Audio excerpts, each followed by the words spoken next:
Vida longa e próspera, comunidade escolar, começando mais um AL Podcast, audaciosamente indo onde nenhuma escola jamais esteve. Eu sou o professor Felipe Fraga, diretor da Escola André Lampuente, e hoje nós temos o prazer de receber a Raquel Teixeira, secretária de Educação do Estado do Rio Grande do Sul, né? Convite feito lá em fevereiro, né? Então a gente tem a felicidade dela ter aceito, né? E ter vindo gravar hoje conosco, né? Também os meus parceiros de sempre aqui, né? Professor da escola, professor Hidalgo, que agora também atua na SEDUC, né? No pré-ENEM. E o Sandro também, né? Professor estadual, que também atua na SEDUC, né? Geralmente, Raquel, eu me sinto aqui em maioria, porque geralmente a maioria é da escola, né? Hoje eu estou em minoria, porque eu sou o único que trabalha exclusivamente na escola, né? Então esse é um projeto que nasceu dentro da escola André Leão Poente, né? E ele foi agregando outras pessoas também da comunidade escolar, né? Ex-alunos, né? Lembrando que a gente tem aqui também o ex-aluno Rian, que veio prestigiar aí e fazer as fotos, né? E gostaria de agradecer, então, né, o pessoal da equipe da Raquel, que trouxe ela aqui. Nós temos também nos prestigiando a coordenadora da 27ª CRE, a Mara Valando, também muito obrigado por vir nos assistir. E ela também já tem, inclusive, episódio do AL Podcast, né, gravado na escola. Eu já deixo o convite para a Raquel, o dia que ela quiser conhecer a escola e gravar conosco lá na escola também. Acho que vai ser uma boa experiência gravar na escola, né? Porque esse projeto ele já tem 3 anos, ele nasceu dentro da escola, né? E depois a gente foi conseguindo crescer um pouco, né? Então, antes da gente ir para a pauta aí, né? Eu só queria expressar a minha felicidade por a gente, de certa forma, a escola estar fazendo 90 anos esse ano, né? Até os presentes que nós trouxemos são alusivos aos 90 anos da escola. A gente já fez uma comemoração, o primeiro episódio do AL Podcast Studio, gravado aqui, ele foi uma comemoração dos 3 anos do projeto, do AL Podcast, do podcast da escola, né? E hoje, com a tua presença também, a gente poder conversar com a secretária de Educação, né? É muito importante para uma escola pública, e ainda mais nos 90 anos da escola, né? Então, deixa os meninos fazerem a abertura aí, vamos do Viegas primeiro, depois o Hidalgo e depois deixamos... Mudou essa ordem, hein? É sacana, hein? Não, para mim é um prazer muito grande, né? Estar com a secretária da Educação aqui, estar com os guris de novo, né? Um convite que a gente estava almejando há muito tempo, né? De fazer essa entrevista, porque nós já entrevistamos coordenadores de regionais, né? Entrevistamos professores, alunos, né? E estava faltando a secretária da Educação, né? Então, a gente está realizando um sonho, né? Do projeto hoje. Para mim, sempre é um orgulho muito grande estar participando do AL Podcast, né? Porque, não sei se a secretária não deve saber, mas eu nunca dei aula lá. Eu não sou professor da Escola André Leão Poente, nunca dei aula na Escola André Leão Poente, mas eu tinha um outro projeto que se chama, tenho ainda, né? Que se chama Os Três Mosqueteiros da Educação. Né? E aí, durante a pandemia, nós acabamos nos conhecendo, né? Eu, o Felipe, e ele me convidou a participar desse projeto da escola, né? Então, hoje, como eu estou na Secretaria da Educação, né? Estou fora de sala de aula, é uma maneira de eu me manter próximo à escola, né? Conversando com professores, conversando com alunos da escola. Nós já entrevistamos quase todos os funcionários, né? Desde outros vice-diretores, coordenadores, supervisores, né, até a merendeira, secretária, nós entrevistamos, né? Então eu já conheci todo mundo da escola, já tive a oportunidade de fazer um podcast lá na escola, né, muito legal mesmo, me senti assim em casa lá, né, então assim, para mim é muito gratificante fazer parte desse projeto, eu gosto muito, né, de fazer o podcast, a gente faz nos sábados, a gente faz à noite, a gente faz nas quartas-feiras, né, então assim, é muito legal mesmo e estou muito contente de poder estar aqui hoje. Hidalgo. Isso aí, então, eu sou o professor Hidalgo Cálculo, sou co-idealizador então, do projeto AL Podcast, junto com o Felipe. Também trabalho com a parte de mídias, sou produtor e editor, então, de algumas coisas do projeto AL Podcast. Sou professor de matemática da escola e atualmente também trabalho no projeto Pré-ENEM SEDUC 2022, que são aulas gravadas lá na TVE, que vão tanto para o canal da TVE quanto para o canal da TV SEDUC, né, no YouTube. Uhum. Então é isso aí, também para fazer esse podcast funcionar. Vamos lá. Além de ex-aluno da escola, né? Nunca pode esquecer. Além de ex-aluno da escola. Esse detalhe, né? Mas geralmente, Raquel, quando algumas entrevistas suas que eu assisti, né? Sempre alguém lhe apresenta, né? Aqui no AL Podcast, a gente deixa a própria pessoa se apresentar, falar sobre sua formação, assim, porque a gente acredita que nada melhor do que a própria pessoa, né? Para falar sobre a sua trajetória, né?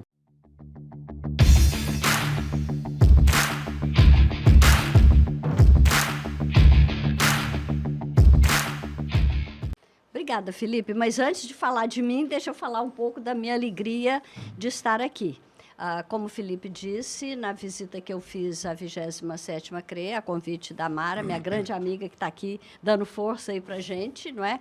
A gente combinou essa gravação, esse podcast hoje, mas eu quero dizer do meu orgulho em estar dirigindo uma rede que tem esse tipo de atividade, porque a gente quer da escola moderna é essa escola interativa em que os alunos são participantes, em que os alunos são protagonistas, junto com o diretor, junto com o professor, junto com o aluno, participando, levando a escola para o mundo real, fazendo essa interação com a cidade, com a comunidade, né? O Viega falou dos 3 mosqueteiros da educação, o Hidalgo falou do pré-ENEM, são atividades que enriquecem a rede. Então, a rede do Rio Grande do Sul é uma rede rica, que oferece atividades de pré-ENEM. Eu tenho uma camiseta igual a essa, viu? Tão bonita, tão linda quanto a sua. Eu uso a minha para fazer esteira, para malhar. Mas, então, eu estou muito feliz. É muito chato falar de mim, Felipe, mas eu acho que talvez o que eu queira destacar é o fato de que eu tive grandes oportunidades de estudo na vida, eu reconheço e acho que isso exige de mim um retorno para a comunidade, não é? Eu comecei a minha vida acadêmica, a vida profissional, muito cedo. Eu terminei a graduação em letras na Universidade de Brasília em julho de 1970. Em agosto apareceu um concurso para professor de língua inglesa. Eu tinha recém-formada, eu tinha o quê? 21, 22 anos, mas como eu já tinha morado 1 ano nos Estados Unidos, com 16 anos eu fiz um intercâmbio de 1 ano. Então, meu último ano do ensino médio, high school, eu tinha feito lá. Então, eu falava inglês com muita desenvoltura e fui aprovada no concurso. Então, aos 21, 22 anos de idade, eu me tornei professora da Universidade de Brasília. Foi lá que eu fiz o meu primeiro mestrado. E, em 1980, eu fui para Universidade de Berkeley, na Califórnia, com a família toda, marido e 3 filhos, ficamos lá 3 anos. Eu fiz um outro mestrado, fiz um PhD na área de linguística, e foi uma experiência muito rica, porque além da parte acadêmica, 1980, eu sou muito antiga, viu? Então, 1980, vocês não sabem disso, mas até então, o computador, a gente trabalhava no computador com linguagem artificial. Se você quisesse usar o computador, você tinha que aprender COBOL, uma série de linguagens artificiais. Em 80, estava no auge a transformação do computador, a inserção da linguagem natural no computador. E linguística era estrela dessa coisa. Então, eu fazia linguística, fazia sintaxe, que era a minha área de especialização, mas eu trabalhava com engenheiros eletricistas e pessoal da computação, psicólogos, filósofos, porque a gente precisava descrever a língua para que o computador, então, para inserir a linguagem comum no computador. Então, foi um momento muito rico. Eu fazia parte de um grupo de ciências cognitivas e foi um aprendizado fantástico. Voltei ao Brasil, a Universidade Federal de Goiás, onde eu lecionava, não sabia nem o que era inteligência artificial ou ciências cognitivas, porque em 1985 a gente nem tinha internet. A internet era coisa só da universidade e de algumas. No Brasil, quem trabalhava com ciências cognitivas nos anos 80 era só a PUC do Rio de Janeiro e a PUC de Porto Alegre. Eram as 2 únicas instituições que trabalhavam nessas áreas. Fui convidada para vir para as 2, mas o meu marido não queria mais sair de Goiânia. Então, como não estava no meu plano separar do marido, com quem eu estou, aliás, casada há 54 anos, meu primeiro namorado, então eu fiquei em Goiânia e me dediquei à parte, né, muito menos à parte de linguística cognitiva, que era o que eu tinha me especializado, mas nos Estados Unidos, quando a gente faz um PhD, você tem que escolher 2 áreas. Uma chama Major, que é a principal, era linguística cognitiva. Outra chama Minor, que era linguística antropológica. E como tinha línguas indígenas do ex-estado de Goiás, até, então transformado em Tocantins, muitas línguas indígenas não estudadas, eu me dediquei à linguística antropológica, pesquisei a língua Craô, sou batizada numa aldeia Craô, tenho um nome Craô, e dediquei a minha vida à parte administrativa e de pesquisa. Fui pesquisadora do CNPq há muitos anos, até que eu fui candidata a reitora da Universidade Federal de Goiás. E perdi a eleição. Eu ganhei disparado entre os professores, perdi vergonhosamente entre os funcionários, empatei entre os estudantes, mas era uma eleição paritária e os funcionários eram em maior número. Então, eu não fui eleita reitora, fui convidada para ser secretária da Educação. E aí eu fiz um mea-culpa que me matou de vergonha na época. Eu tinha 40 anos já de universidade, entre a Universidade de Brasília e a de Goiás, e eu não sabia nada da rede de educação básica pública. Eu me dei conta de que a universidade era, de fato, a Torre de Marfim, isolada nas suas pesquisas, desvinculada da rede de educação básica, e desde então eu resolvi me dedicar à educação básica. Fui secretária da Educação em Goiás 2 vezes, fui secretária de Ciência e Tecnologia, daí eu virei deputada federal 8 anos, fui do Conselho Nacional de Educação.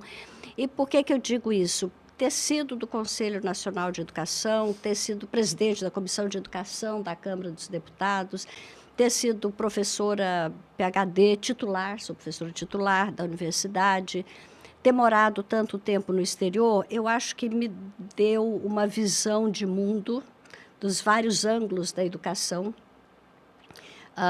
e um compromisso muito grande. É por isso que eu estou aqui. Eu não conhecia nada do Rio Grande do Sul e o governador me fez o convite e, na verdade, onde eu tiver a oportunidade de trabalhar pela educação básica... O ano passado foi pior, porque foi o primeiro ano.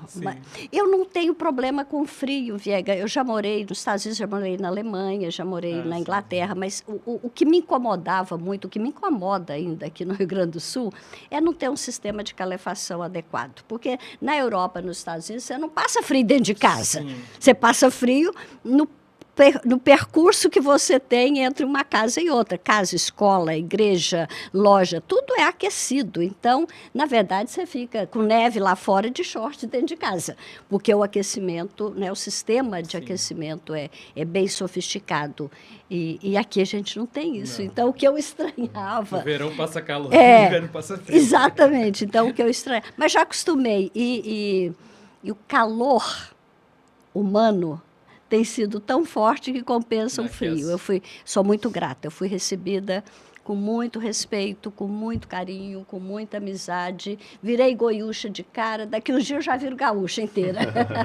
Já está falando bar? Ainda não. Apesar de ouvir o Rodrigo falar bar o dia inteiro e o João também, com quem eu ando o dia inteiro. A expressão que serve para tudo aqui é bar. Bar. Mas antes de nós irmos, então, para a próxima questão, né, a gente não pode deixar de agradecer aqui, então, a ProHub, né, o estúdio que nós estamos gravando aqui, e ele é um oferecimento da própria produtora, né, que faz as formaturas da escola, né, e junto com essa parceria nos fornece o estúdio, né? Já agradeci pessoalmente para o dono e repito em público o meu agradecimento à produtora por esse apoio. Eu não sei nem se pode falar, né, Felipe, mas eu vou falar. Eles propiciam para a gente fazer esses podcasts aqui. A gente tem feito uma vez por mês e até já tinham oferecido para fazer mais, né, mais vezes por semana e não cobram nada para a escola, né? Então, porque eles acreditam na educação pública, então eles querem apoiar, né? É um apoio que eles estão dando para a escola. É isso que eu falei. É para isso que eu chamei a atenção no início. Essa interação com a sociedade enriquece a escola, enriquece a experiência dos alunos. Sim. E enriquece a própria produtora e os negócios. Isso é uma solução de ganha-ganha, não é? Uhum. Então, é muito positivo para os dois lados, mas eu reconheço e agradeço aí a produtora pelo apoio que dá.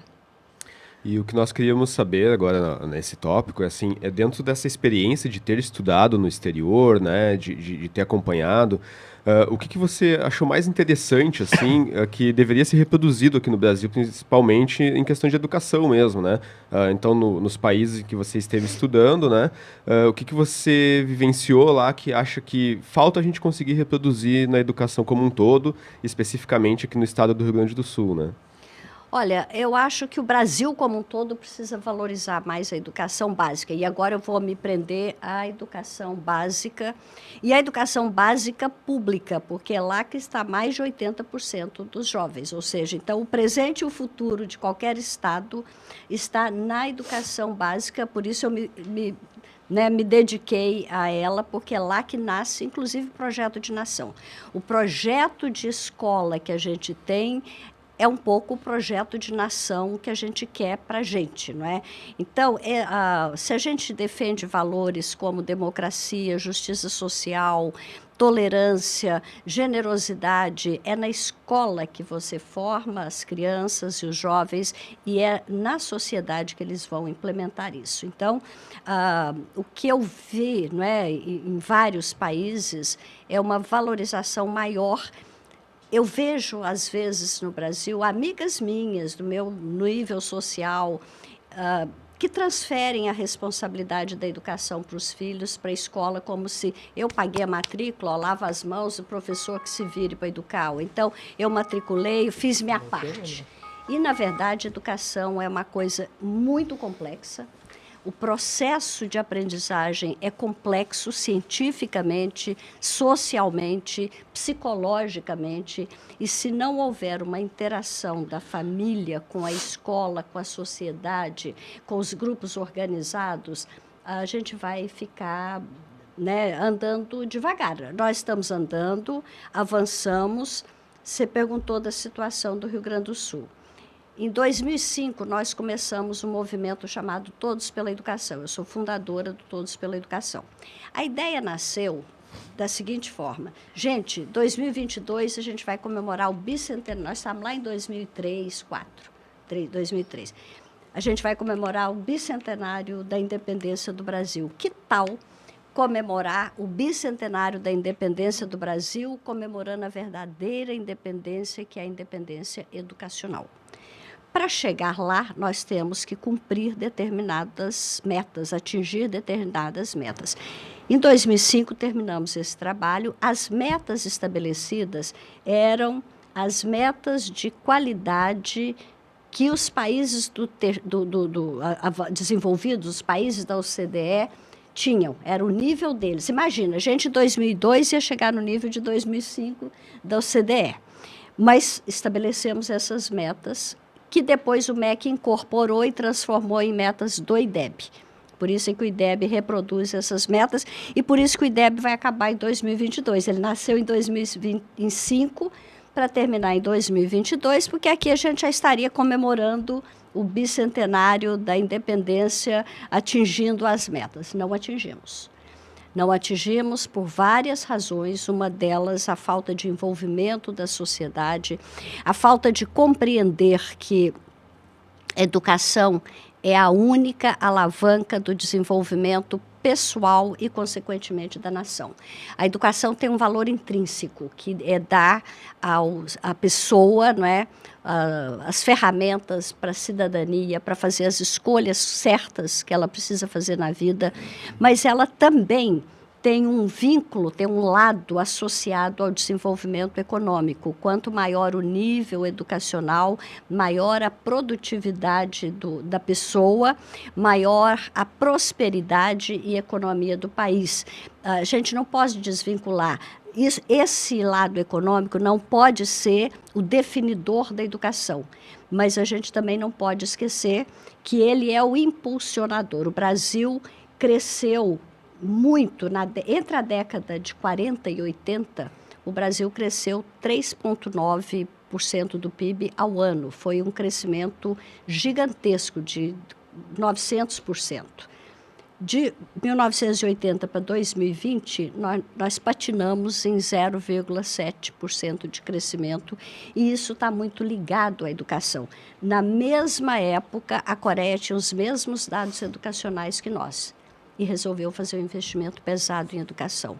E a diferença está aqui hoje. Agora, Quero, com isso, copiar o exemplo da Coreia? De jeito nenhum. Até porque a Coreia fez uma opção por atrelar a educação ao desenvolvimento econômico. Desde 1950, dois ministérios são vinculados diretamente ao primeiro-ministro, o Ministério da Economia e o Ministério da Educação. E a cada 6, 7 anos, eles reformam o currículo de acordo com o que a economia demanda. Então, lá nos anos 50, o que a Coreia precisa para ficar rica? O mundo não tem indústria naval de qualidade. Vamos investir nisso? Vamos. A escola investiu na formação de matemática, de exatas, para produção naval. Passou a época da produção naval, agora nós vamos investir em quê? Muda o currículo. Em 2015, quando eu estive lá com o primeiro-ministro, com o ministro da Educação, ele falou, olha, secretária, eu era secretária em Goiás, nós agora vamos investir em inovação.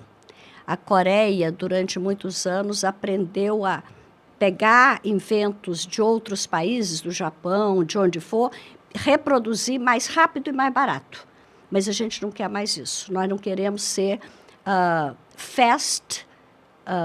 como é que ele falava? Enfim, nós não queremos ser rápidos copiadores, nós queremos ser o first mover, quem dá o primeiro passo. Então, nós estamos investindo em inovação. Inovação, e eu trago esse assunto, Viega e Hidalgo, porque inovação é uma característica muito forte do estado do Rio Grande do Sul. Por que eu fiz questão que a Secretaria da Educação participasse do South Summit, com Hakache, com tudo que nós fizemos? Porque um sistema de inovação tem que nascer com a educação básica, é com a criança.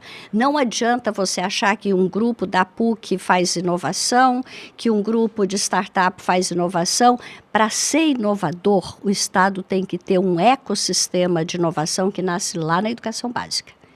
E é isso que nós temos que focar, porque o Rio Grande do Sul tem várias novas empresas de software, de informática, de sistemas, e não tem gente qualificada. Então, quando eu digo a educação tem um valor intrínseco, independente de qualquer vinculação econômica, mas nós não podemos ignorar que se nós conseguirmos dar nas nossas escolas esse plus econômico de formação que vai permitir uma inserção no mundo do trabalho qualitativo, ela melhora a vida dela, da família, da comunidade e do Estado, né? Então, o que eu sinto falta aqui ainda é, Viega, voltando lá na sua pergunta, esse envolvimento maior da sociedade como um todo para compreender a complexidade e a essencialidade do processo educacional. Sabe que dentro do projeto, do podcast em si, a ideia é um pouco essa, né? De a gente poder trazer os pais para participarem, ex-alunos, né? O nosso público, pelo que eu posso perceber, assim, de quem assiste o podcast, que escuta, né? É todo de ex-alunos e de pais de alunos, a grande maioria, assim, né? Então, a cada 10 visualizações que a gente tem, 6, 7 são de ex-alunos e de pais, Olha, né? parabéns, Felipe, vocês estão certíssimos, o caminho é esse. Hidalgo, então? Bem, secretária, nós vimos aqui que a senhora tem experiência, então, como secretária de Educação em outros estados ou em outro estado. Como foi trazer essa experiência para cá, para o Rio Grande do Sul? Olha, eu fui secretária da Educação em 1999 e depois em 2015. Foram dois mandatos diferentes. As características do próprio Estado eram diferentes, mas acho que isso me deu uma experiência de gestão que facilitou a minha vida aqui, Hidalgo. Se eu tivesse chegado no Rio Grande do Sul 1 ano e meio do final do mandato de um governador, em ano de eleição, sem conhecer a realidade, se eu não tivesse experiência de gestão da máquina pública, eu acho que eu teria sido engolida.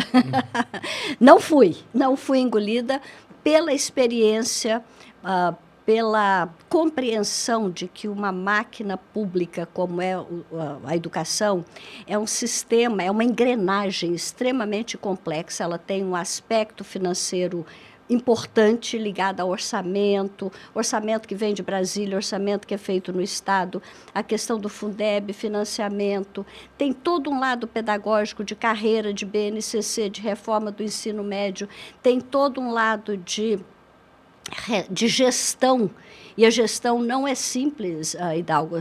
Quando a gente fala de gestão do sistema, o que eu faço como gestora do sistema é diferente do que o Felipe faz como gestor de uma escola, é diferente do que você faz como gestor de uma sala de aula. Então, a gente tem que compreender a gestão nesses vários níveis, gestão de sistema, gestão da escola, gestão da sala de aula, gestão da aprendizagem como um todo.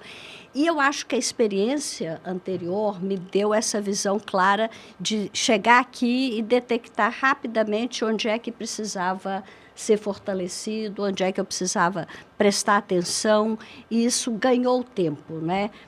Eu cheguei em abril, em maio nós já fizemos a primeira avaliação diagnóstica, o Avaliar ETRI. Sem aqueles dados, nós não poderíamos ter feito, né, o trabalho que fizemos de confecção de material didático apropriado, de formação de professores com bolsa de formação, aumento da carga horária de 2 horas semanais de língua portuguesa, 3 horas de matemática. Quer dizer, foram decisões muito rápidas, num sistema que eu não conhecia, mas que eu conhecia os efeitos positivos desse tipo de ação.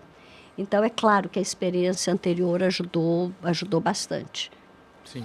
Viegas? Bom, a minha questão, a gente não ocupar muito tempo da secretária aí, né, que é concorrido, né, a minha questão é sobre a sua visita lá em Boston, né, a participação, né, eu nem vou tentar o inglês aqui, porque o inglês do professor Viegas é the books on the table, né, e ainda com a professora de inglês piorou, mas no evento que ocorreu lá, né, em Boston, e como é que foi nessa sua participação lá, e qual é a relação com as escolas criativas, né, que até eu faço parte do projeto lá como gestor também, né, como é que então, você está comemorando a Scratch Week essa semana. Vocês estão em pleno vapor. Pleno vapor, pleno vapor na Scratch. Hoje o Edson fez a live de encerramento, até eu estava acompanhando.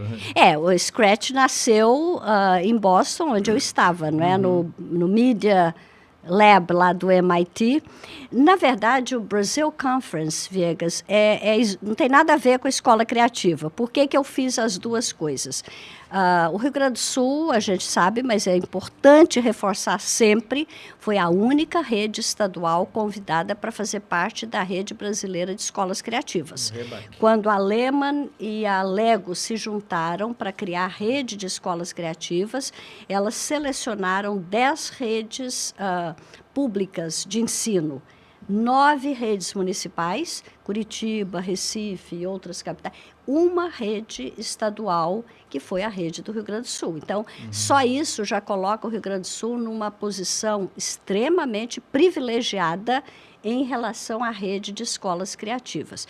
E, como parte da rede, o Rio Grande do Sul, então, foi convidado a estar presente num seminário para discutir os trabalhos da rede. Então, estamos eu e os secretários municipais das outras 9 redes com o pessoal que criou a rede criativa. Foi um período tão bom que a gente está aí no Scratch Day e nós vamos fazer aqui em outubro, viu?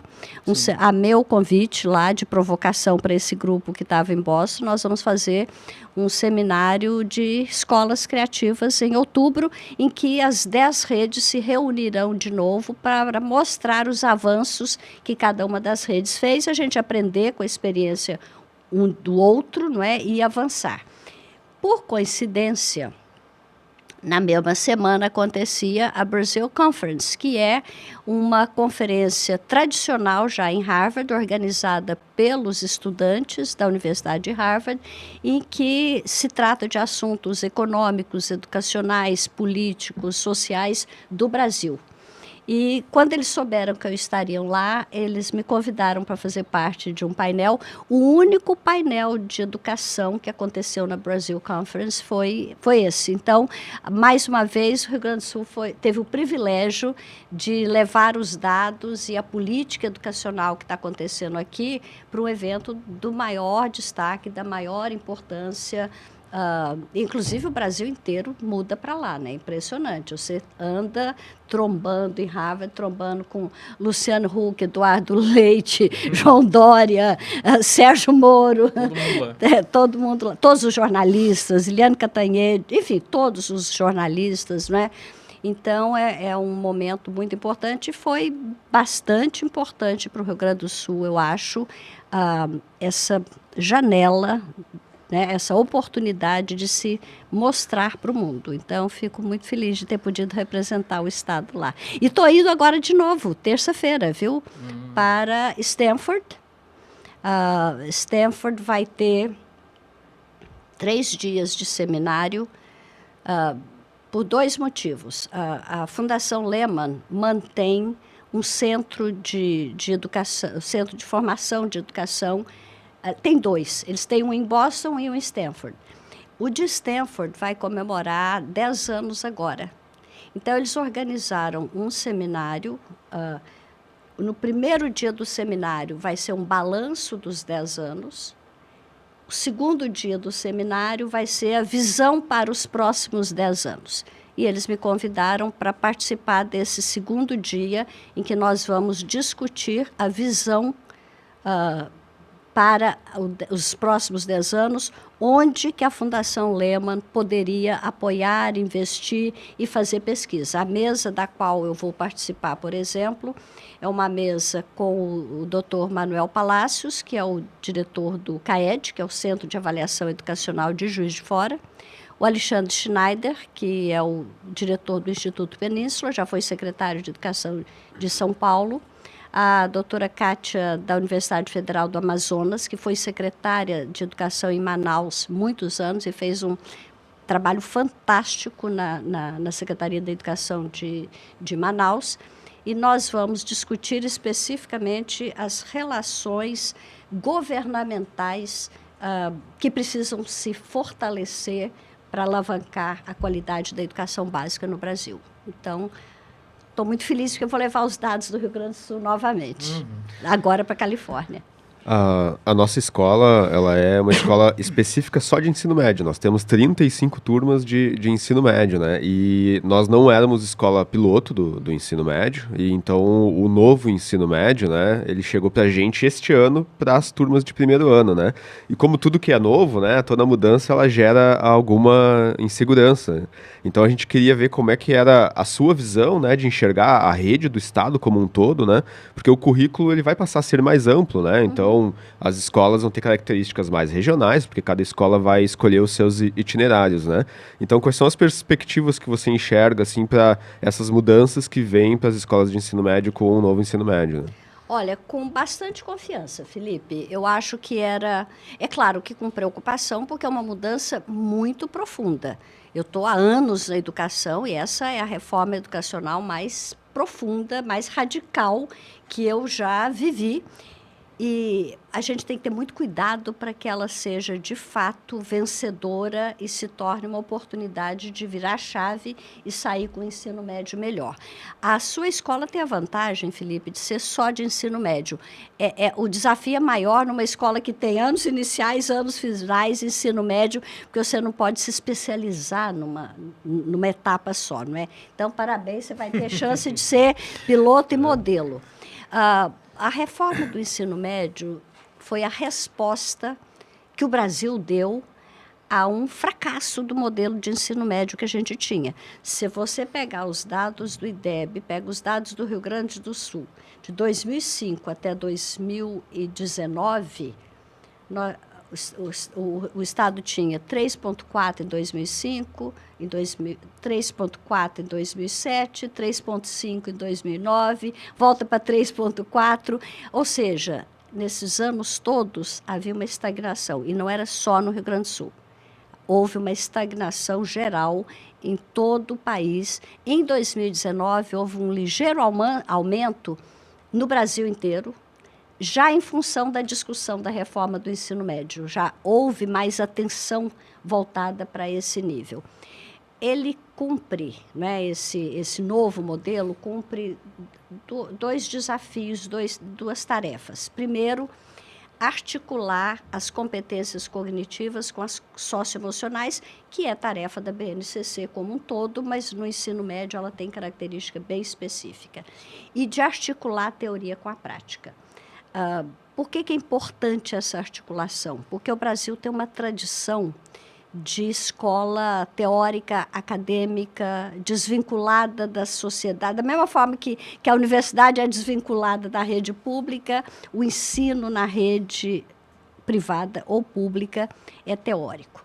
Só para dar um exemplo, quando eu estava nos Estados Unidos, um amigo meu que fazia matemática foi ao Rio de Janeiro a convite da Secretaria da Educação. No retorno, a gente estava conversando, eu falei, e aí, o que você achou, né? Ah, o Rio é maravilhoso. Eu falei, não quero saber do Rio de Janeiro, quero saber das escolas. Falei, olha, eu recebi o material, fiquei muito encantado com o material pedagógico que as escolas usam. Fui visitar algumas escolas. Na primeira que eu entrei, comecei a conversar com os alunos, passei algumas fórmulas no quadro negro lá, e quem sabe resolver? Todo mundo sabia resolver. Tudo que eu perguntava, todo mundo sabia resolver. Até que eu abri a cortina da janela, que estava fechada por causa do sol, entrou sol, e eu fiz a seguinte pergunta: qual a relação dessa luminosidade que está batendo no quadro com a fórmula que está escrita? Ninguém sabia.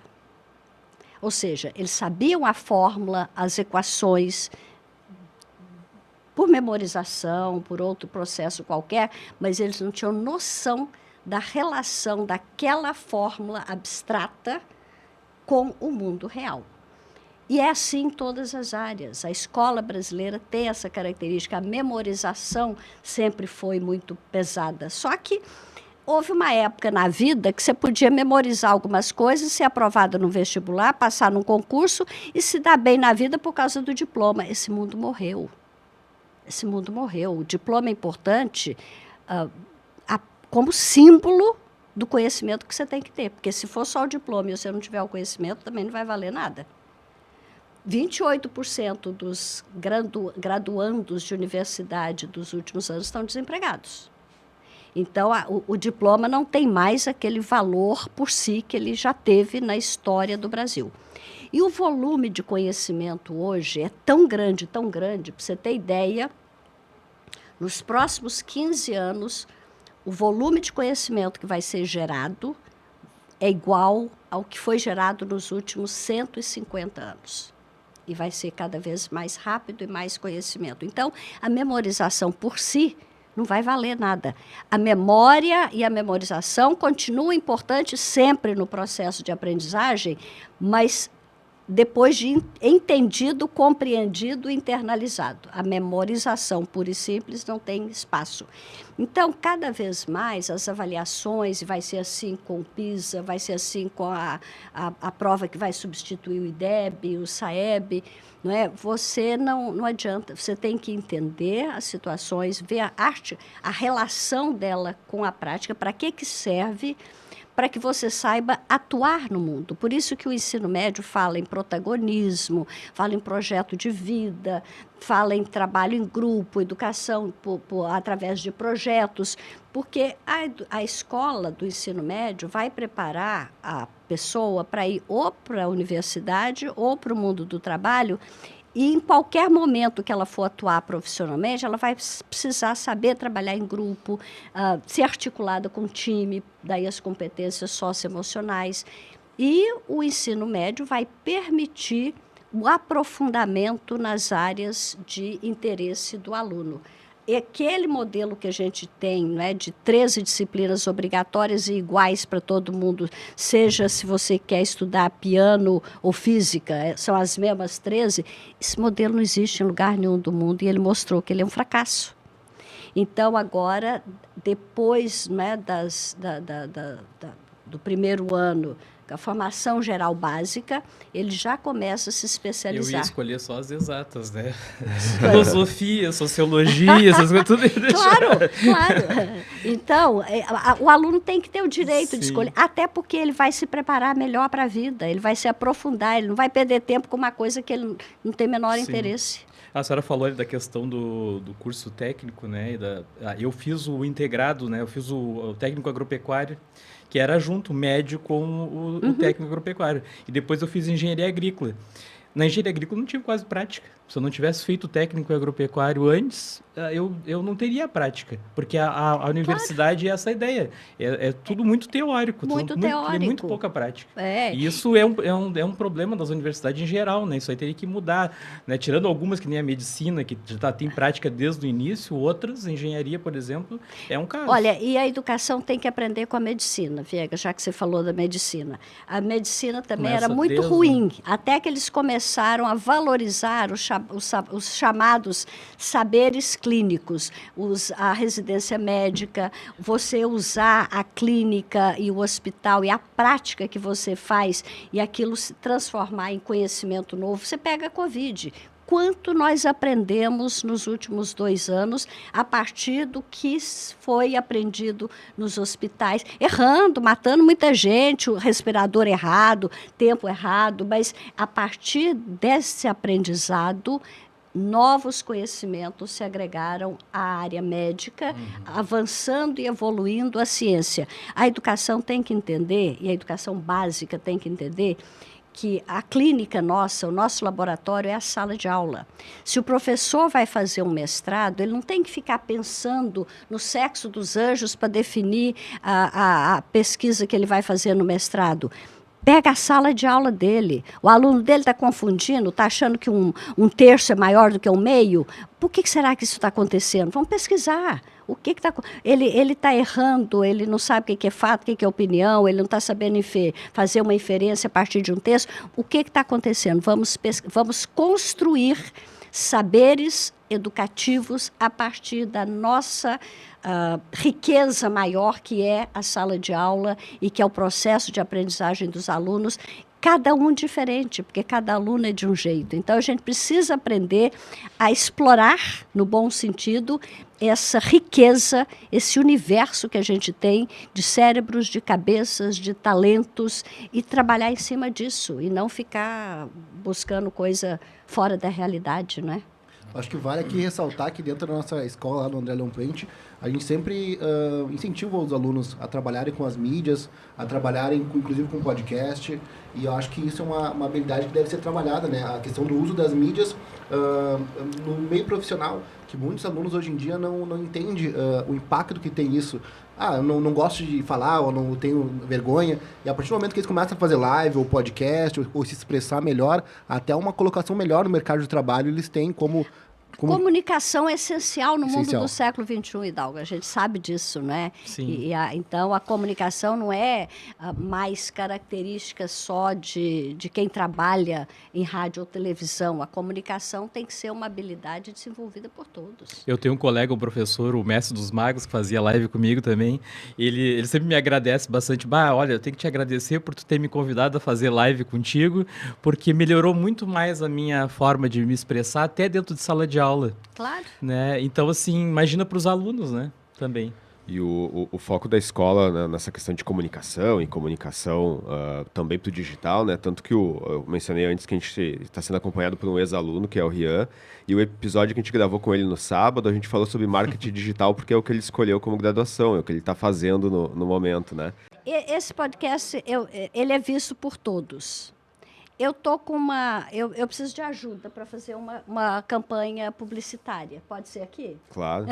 Claro. Não, porque vocês sabem que quem terminou o 3º ano do ensino médio, seus ex-alunos, não é, Felipe? Quem terminou o 3º ano do ensino médio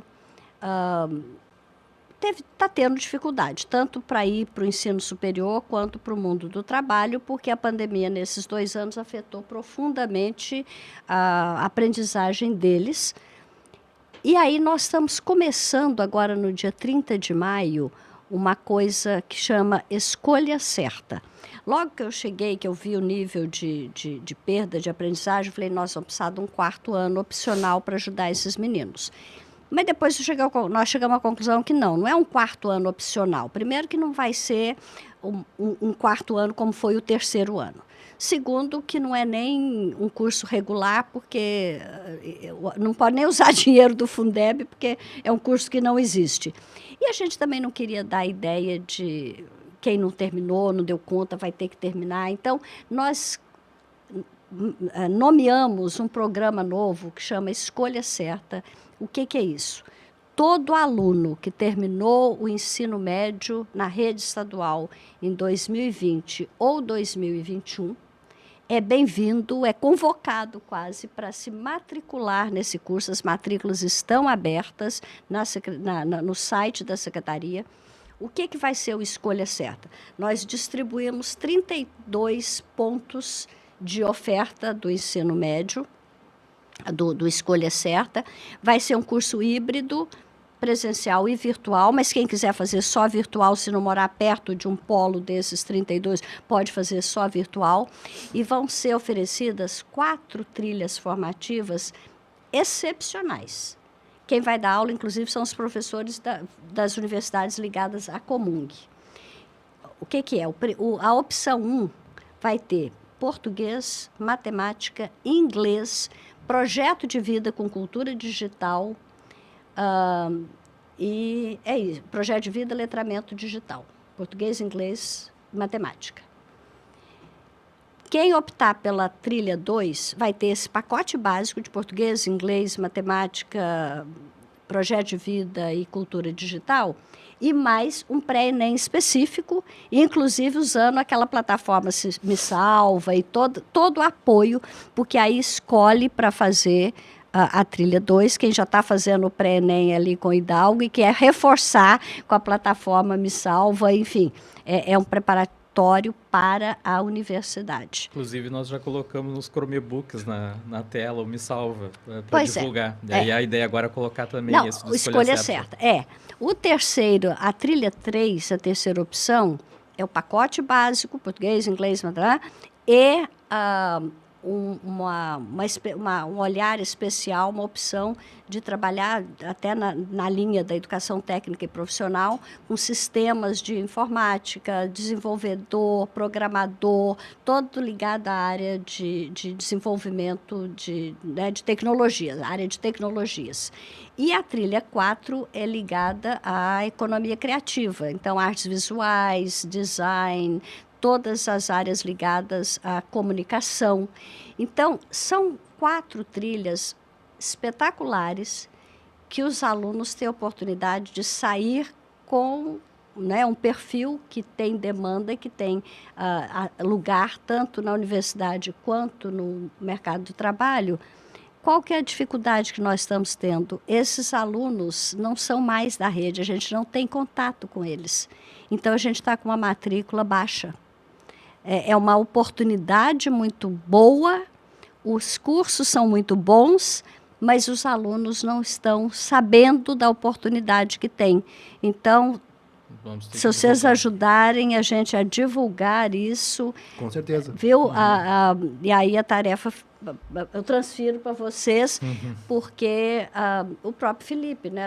Você não deve ter contato mais com todo mundo que terminou o ensino médio em 2020, em 2021. Se cada diretor for atrás dos alunos, a gente pode ampliar. O Felipe até...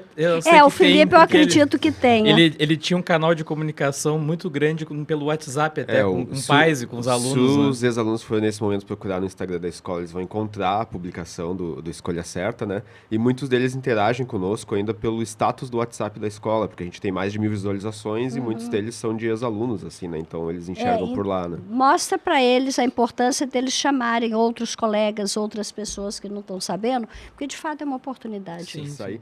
Mas então o Hidalgo ele ia fazer perguntas sobre o pré-ENEM, porque agora ele atua, né? E a gente conseguiu levar um professor da escola, então, para o pré-ENEM, para a TVE, né? A gente disse que o Hidalgo é o garoto pré-ENEM na TVE, né? Agora olhando que nem o Arthur, agora tava olhando para ti, né? Aí a área de intimidação. O nosso próximo passo audacioso agora é levar o AL Podcast para a TVE, né, Hidalgo? A gente está sempre conversando sobre isso, né? Olha, eu tenho certeza que a TVE é receptiva.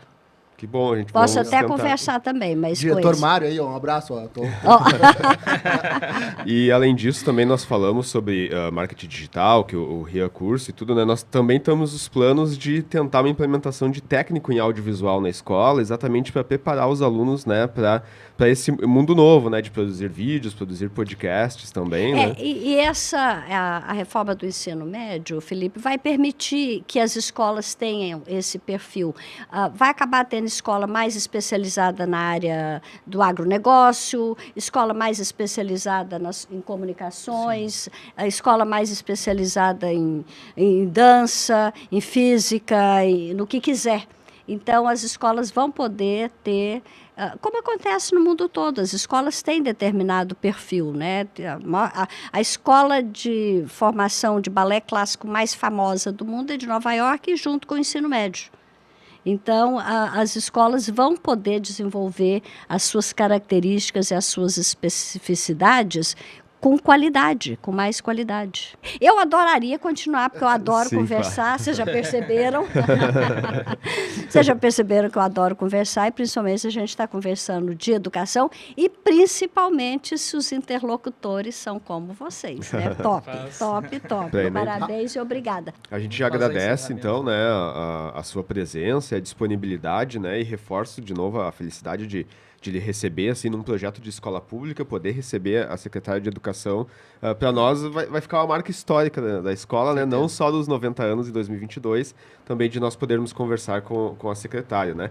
Então, antes de finalizar, bem rapidinho, a única coisa que eu queria colocar é que você falou sobre pesquisar quem seria o André Lampuente, né, mas ele foi um professor, e ele é um professor de letras como nós. Eu também fiz graduação de letras, né, você também, e ele foi o primeiro professor do Rio Grande do Sul a editar uma gramática de língua portuguesa mais regionalizada, mais localizada, né? E os alunos aderiram tanto e gostaram tanto disso que hoje ele tem um busto aqui na Praça da Matriz, né? Que é a praça em frente à Assembleia Legislativa, né? E inclusive o logo da escola ali, que foi feito por um aluno também, inclusive, é do busto dele que fica ali na praça. Então, se um dia a senhora for na praça ali, tem aquele monumento ao Júlio de Castilhos, bem ao lado tem o busto do André Lampuente. Olha, vou com muito prazer, porque eu estou adorando conhecer muita coisa nova. Eu conhecia nada do Rio Grande do Sul, acho que eu nunca tinha nem... Eu vim aqui uma vez, antes de vir como secretária, participar de um encontro de secretários de educação que aconteceu num hotel em Porto Alegre. Cheguei no aeroporto, fui para o hotel, 2 dias de reunião, do hotel fui para o aeroporto e fui embora. Então, na verdade, eu conheci Porto Alegre agora, quando eu cheguei, estou conhecendo o Rio A senhora Grande do Sul. visita bastante as escolas, né? Eu vejo que isso é uma coisa Eu que adoro, que não era comum aqui, os secretários visitarem as escolas. Eu vejo, né, acompanho já antes até de ir para a SEDU, que a senhora visita bastante as escolas. Isso é eu importante. lamento não visitar mais. Eu adoro visitar a escola, conversar com o professor, conversar também. com o Eu aluno, gosto adoro. Mas acontece que se eu não resolver os pepinos, os problemas, eu não consigo dinheiro da autonomia financeira, eu não consigo as condições, não é? Porque aquilo que eu falei, a máquina é uma engrenagem muito complexa e alguns acertos, algumas conversas, algumas reuniões, se eu não fizer aqui, com o secretário da Fazenda, com o Gabinete Civil, com a Casa Civil, com o governador, não chega para você, Felipe, muitas coisas que chegam. Então, eu tenho que dividir meu tempo entre conhecer escolas. Mas tenho admiração profunda pelas escolas, pelos professores. Na verdade, eu comecei na universidade muito cedo, mas a minha primeira experiência voluntária foi como professora voluntária aos 15 anos numa creche filantrópica de Goiânia. Então, meu primeiro contato com criança e criança vulnerável, e eu tenho um compromisso de vida com as crianças, não é, mais pobres. O senador Cristóvão Buarque falava para mim, quando eu era deputada, falava, Raquel, tem lobby demais aqui no Congresso, você não acha, não? Eu falei, acho, Cristóvão, mas por que você está falando isso agora, né? É lobby de delegado, é lobby de juiz, é lobby de caminhoneiro, é lobby de professor, é lobby de ruralista. Só não tem lobista de criança, Raquel. Aqui no Senado, somos você e eu, você na Câmara e eu no Senado, somos os únicos lobistas de criança. Então, eu sou lobista de criança e estou na escola pública para brigar, e defender e lutar pelo direito que as crianças têm de uma educação de qualidade. A gente não pode falar de educação de qualidade se ela não for para todos. Então, a desigualdade requer esforço de todos no combate, né, à desigualdade, a construção de oportunidades iguais para as pessoas.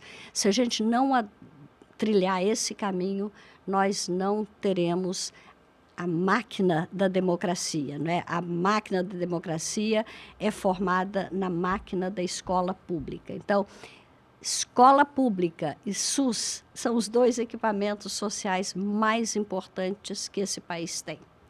E eu tenho, né, um compromisso de vida com esses equipamentos sociais, de forma especial a educação, que é o que, de fato, vai criar a condição de uma sociedade mais justa, mais igualitária, né? Então, esse é meu compromisso de vida. Meninos. Obrigada pela oportunidade, adorei o papo. Podemos pensar em voltar outra hora, mas agora... Claro. Então tá. Eu também queria agradecer a participação da secretária por ter aceitado esse nosso convite. Eu sei que a agenda dela é atribulada, né? Agradecer mais uma vez o Felipe ter me convidado para participar desse L Podcast. Eu gosto muito de fazer esse projeto aí. Agradecer o Rodolfo também, ao Vitor, né, que são os donos da ProHobby. E é isso aí, né? Dalgo.